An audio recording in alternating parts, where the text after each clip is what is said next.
APC chieftain who Igboho might be referring to over warning not to beg presidency. Amidst shocking revelation made by the federal government on Friday about the activities and sponsor of the popular Yoruba activist Sunday Igboho, the embattled activist has sent a stern warning to a prominent politician to desist from pressuring him and his wife to give him assent into begging the presidency on his behalf, Igboho, in order for him to be released from the Benin Republic custody. Igboho, who was nabbed by the Benin Republic authorities while trying to flee to Germany on July 16, 2021, days after a midnight raid on his Ibadan residence by DSS, has since been at a detention facility in Cotonou. However, even though he has now spent over 3 months at the Benin detention facility with complaints of deteriorating health status, Igboho, through his counsel, Yomi Alu, has now given a stern warning and revealed that he has not authorized any politician to beg the presidency on his behalf.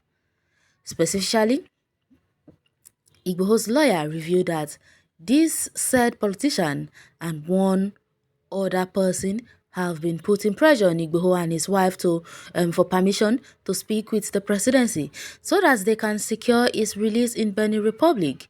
To this end, a deep analysis of Igboho lawyer statements show that the said politicians might be Femi Fani-Kayode, a former PDP chieftain whose recent defection to the APC attracted several controversies. Igboho, through his lawyer, revealed on Friday that the politician wanted Igboho and his wife to give him a nod to go ahead to beg the presidency in order to justify his new-found love and defection to the All Progressive Congress, or in bid to get affection from those in power. Although Fani-Kayode is not the only PDP chieftain who is recently times defected to APC, however, the controversies that trails his defection to APC, coupled with the fact that he shared a brotherly relationship with Igboho before his arrest, pointed more to the fact that the former aviation minister is likely to be said politician. Again, agreeing to this fact is that the lawyer disclosed that the said politician is from Yoruba race. In the meantime, it remains unclear how soon the Yoruba activist lawyer will be able to get their client out of the Cotonou detention facility. However, in your view, do you agree that Igbo should disregard any help by a politician to facilitate his release from the detention? Well, this question is really tough. Because as it stands right now, we don't even know who is supporting who or who is not supporting who again. The whole thing is becoming tiring and confusing. We all know that Fani-Kayode cannot be trusted. So if Sunday Igboho can actually say this, then it means that he might be talking to him, because even the Igboho's aid that were released, some of them are suspecting Fani-Kayode, that Femi Fani-Kayode could be the saboteur, the snitch, who brought out on Igboho, who went to tell everything to the DSS on how to get to his residence, so on and so forth. So many allegations has been on Femi Fani-Kayode, and now this again. Well, the story is becoming so awful and tiring. This can't be true, because how can you be as close as to somebody, you eat in the same plate, you discuss, you laugh, you drink, and you go back and pay that person with evil? That is really wrong. And I don't really think Fani-Kayode is the one behind that, but if they are talking about the person they are referring to as the one who Igboho is referring to not to beg the presidency, we can actually say it could be Fani-Kayode because of how close they are, and Fani-Kayode might be trying to release Igboho from DSS custody, but Igboho said he's not begging anybody, and he's not asking any politician to beg on his behalf, because Igboho knows that he's not wrong. He hasn't done anything wrong to deserve any of the treatment he's getting. He hasn't done anything wrong that makes or should be making people to feel that he needs to beg the presidency. So I totally agree with Igboho for saying that he's not sending anybody to beg on his behalf. Well, Chief Sunday Adeyemo, known as Sunday Igboho, is not a criminal nor a terrorist or a bandit that would warrant any politician begging the presidency on his behalf for an offense not committed. He is fighting for the freedom of his enslaved people in the hands of the Fulanis. That politician should bury his head shamefully and stop romancing with the presidency to the detriment of Sunday Igboho. The politician, whoever he is, may have his reason based on human feelings for Igboho. I don't think he should be vilified, but it is left for Igboho not to accept any condition for his release that would compromise his cause.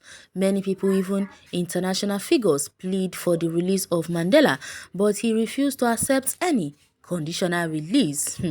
When people like Kanu and Igboho are taking up arms against the state, nobody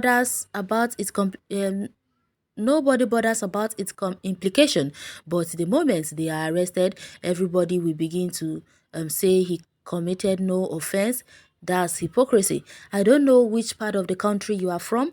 I don't even know if you are indeed a living being, because if you are, the reason why I refer to this very person with that statement, if the person is even actually a living being, because we all know that, including people that are not even in Nigeria, they know what is happening in Nigeria, and they know that Sunday Igboho and Kanu have committed no offense to deserve all the treatments they are getting. So I don't know which part of this planet you jumped out from that you're beginning to say things that you don't know.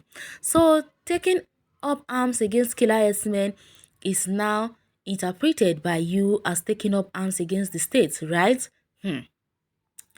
Okay, you people should continue supporting evil. One day, you all will get your Waterloo. I think you are being mischievous, as I don't remember one instance where Igboho took up arms against the state. Rather, he has been preaching non-violence to his fellow protesters, and this same stand is what Professor Akimbaji stood for, why it is that we cannot say the truth.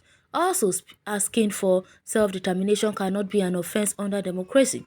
A reasonable government should have protected innocent citizens from being killed for no just reason by the militia Fulani, as the country belongs to all Nigerians. But instead, they all kept deaf ears, acted as if they don't know what was happening, and as if they don't care about what happened to Nigerians. And now they are here. Some people are here busy saying all sorts of things. He should be prepared for a long time in prison for denying a political solution to his matter. Just imagine what this one is saying. Do you people really think that everybody is an Egunje chopper like you, or you should all watch what you say? Because just because Igboho is where he is today does not mean one of you will not be where he is today. Well, you can go to the comment section and share your take on this article. Thanks for listening.